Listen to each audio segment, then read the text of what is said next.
Getting creative. The lifeblood of our organizations. Making useful goods out of the scarce resources we have on hand and converting them into economically competitive products that can be sold to people and companies all around the world. It's what we do, and you should be very proud of yourself for taking this initiative and making something that sells. We can still produce something spectacular with a tight budget and a small number of tools. The problem is that the vast majority of people have no idea how to do it properly or effectively. People I see on a regular basis, and even some close friends, have voiced their intention to start their own businesses. My normal response is, why don't you, if you want to?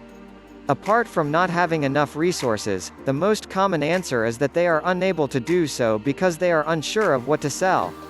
That is what there is to it. That is a major issue in and of itself. One that I'm going and try to solve for you right now, right here, right now, so that you'll have no trouble coming up with fresh and exciting product inventions that can be sold to an existing market or one that you make for yourself in severe situations. I'll show you how later. Don't be alarmed if that sounds confusing, or if you're concerned that you lack creativity or that you never come up with good ideas. That is why I am writing and why I am here. To demonstrate that you don't have to be a genius who comes up with multi-million-dollar inventions on a regular basis in order to be profitable. Aside from the key issue of not getting any ideas, I'll teach you how to adapt and modify old ideas to fit specific classes of people, and turn a bad, low-quality, strong, and unreliable product into a good, high-quality, solid, and dependable product. Also, before you start preparing, I'll show you how to spot the concepts that won't succeed, so you can be fully secure about what you're making. Your time is valuable.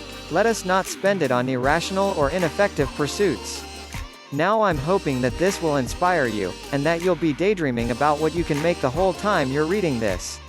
When we go through each point, it would be easier to come up with ideas. There's one more thing I don't want you to worry about: the amount of suggestions you'll get. If it's just one, that's great. If there are more, that's even better. Let me tell you, after you've launched a project, the ideas flow much more easily, and the more time you spend studying and working within a particular industry, the more ideas you'll produce, some of which may come directly from trying to solve problems and resolve any roadblocks you will encounter.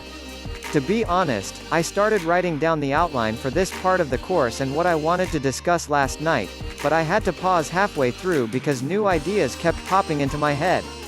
I now have another 5 items in the works that I want to deliver within the next 2 years, not to mention the folders full of design concepts that have yet to be created. The bottom line is that I enjoy writing about this subject because the possibilities fascinate me every time I consider them. I hope it does the same for you, so without further ado, let me offer you one piece of crucial advice to get us started.